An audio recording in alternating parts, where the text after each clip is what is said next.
This video is sponsored by Iron Order. Join us in this free online PvP strategy game and experience a combination of several genres like strategy, war, and RPG. Iron Order has a massive multiplayer base that allows players to play real-time matches for weeks on realistic world maps with breathtaking scenes based on World War I.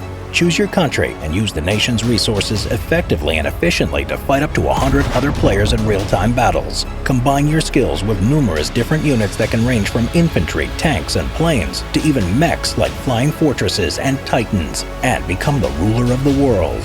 Forge alliances, engage in epic battles in this realistic augmentation of World War I, and fight for world dominance with a new generation of deadly technologies. Play Iron Order with the same account on both PC and mobile, clinch the victory, and fight for world supremacy. Check the link in the description to get an exclusive gift of 13,000 gold and 1 month of premium subscription for free. So hurry up, the offer only lasts for 30 days. Life inside a tank. The Mk.V tank, 1918. The arrival of the tank in World War I heralded a whole new kind of warfare that helped to break the bitter and bloody stalemate of trench warfare that had plagued the Western Front for years. And it was the British who pioneered the way in the introduction, development, and use of these fearsome armored fighting machines. They were first introduced during the Battle of the Somme in September 1916, much to the shock and disbelief of the German soldiers. These British main battle tanks were a series of heavy so-called land ships that all had a very similar layout, with over 2,000 of them being built before the war had ended in November 1918. There were 5 main models, with the ultimate wartime one being the Mk.V. This was introduced in July of 1918 and had been designed by Major W.G.Wilson, a British Royal Naval Air Service engineer, and produced at the Metropolitan Carriage and Wagon Factory at Saltley and Oldbury in the West Midlands of England. The Mk.V tank was not a radical new design, just more of an updated version of the earlier Mk.IV tank. 400 of these Mk.Vs were built and consisted of 2 versions: the 6-pounder gun version, which was called the male variant, and the all-machine gun version, which was called the female variant. 200 of each were produced. The crew compartment. Like all the other tanks in the series, they were incredibly hot inside, cramped and noisy with very little ventilation. The crew of 8 were forced to communicate by shouting, using hand signals and writing notes to one another. To make matters worse, the Mk.V had a serious design flaw, and that was the new engine layout, which meant that there was the constant threat of carbon monoxide poisoning throughout the tank from badly vented exhaust fumes. And it wasn't unusual for crew members to collapse unconscious inside the tank. The driver's cabin. The one revolutionary and unique feature of this new model was that it was controlled by just one driver, using a gearbox with 4 forward gears and 1 reverse gear. This was unlike earlier models that needed 4 gearmen, 2 to control each of the tank's tracks. This previously clumsy setup had led to much confusion when driving the tank, resulting in many mistakes and accidents. The Mk.V's driver had just a small slit to see out of, so if the tank was not operating in battle conditions, the tank commander would often get out and walk in front of the vehicle, signaling to the driver where to go and pointing out any potential hazards. Sat next to the driver was a gunner who operated the forward-firing machine gun. Toilets and showers, or lack of them. Despite the tank being 26 feet or 8 meters long, there was simply not the space to install any kind of onboard toilet or washing facilities, and it didn't help that the tank was already woefully overloaded with all sorts of equipment and ordnance. So despite missions often lasting for days, all that was provided for the crew were some rags and buckets for washing and other bodily functions. To empty out one of the buckets, a crew member had to open the escape hatch to throw out its contents, but in the middle of combat, these waste-filled buckets would have to stay inside for hours at a time, adding to the stench of sweat and fumes in the poorly ventilated and hot interior. Dinner service.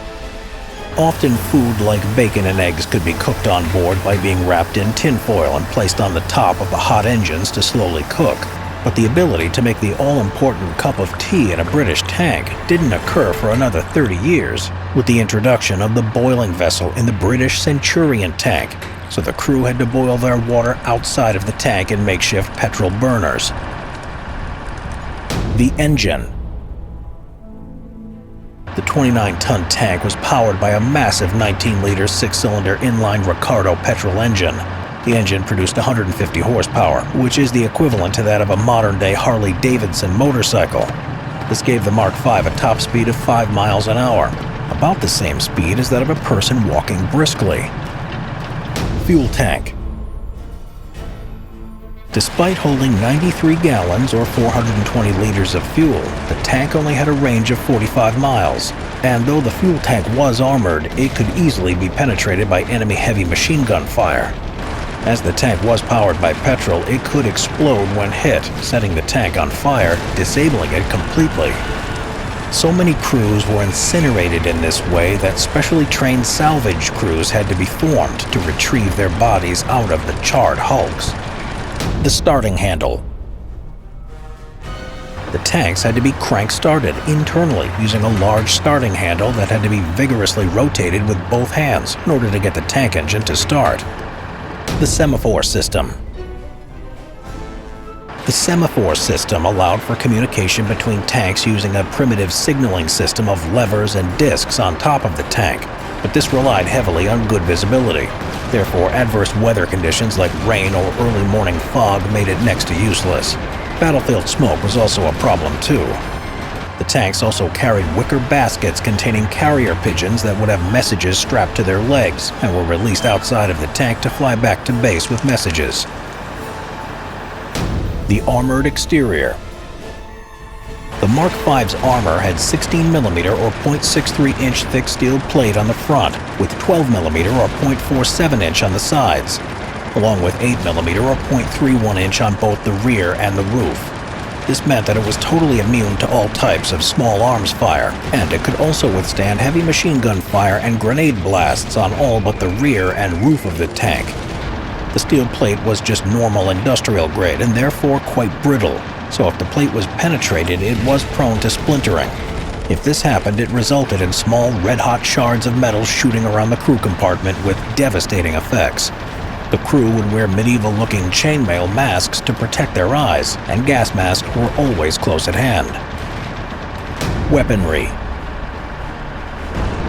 The male variant had a 6-pounder gun in each of the forward-facing portions of its sponsons, as well as a further 4 .303-inch machine guns scattered about the tank. One machine gun was located on each side of the sponsons, another facing backwards at the rear of the tank, and a fourth in the driver's cabin facing forward. The female variant was the same, except the 6-pounder were replaced with machine guns. 6-pounders were a short-barreled version of a British naval gun, so they didn't get stuck in the mud as they crossed the trenches or shell craters. The machine guns were the Hotchkiss M1909, which could fire as many as 10 rounds a second in short bursts.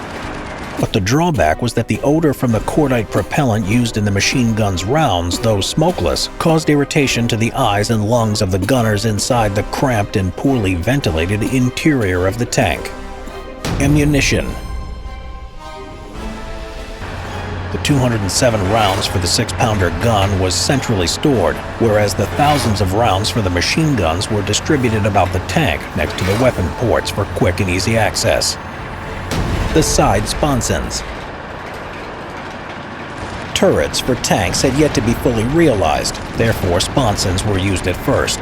There was one located on either side of the Mark V tank. Each housed 2 weapons, one in the front of the sponson that had a very limited arc of fire and could only fire at targets in front of the tank. The other was on the side of the sponson and could only fire at targets to the side of the tank. Depending on the variant, the gun facing forward would be a 6-pounder gun on the male version or a machine gun on the female one. The side-facing gun on both variants was always a machine gun. After the war, these clumsy types of mountings were discarded as designers introduced more effective turreted designs.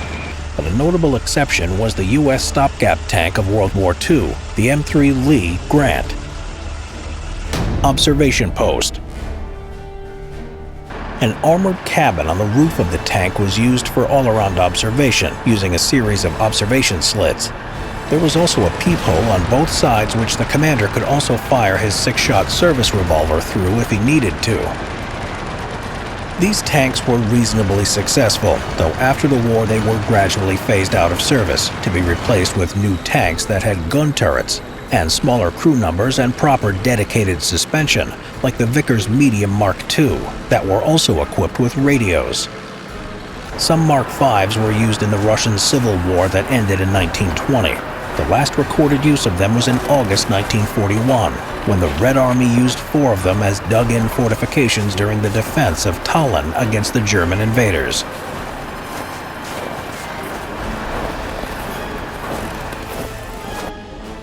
This video has been brought to you by Iron Order, a free online PvP strategy game set up during an alternative World War I timeline where strategy is the key element. So take command over the resources and write the history yourself. Click the link in the description below to get 13,000 gold and 1 month of premium subscription for free. Available only for 30 days.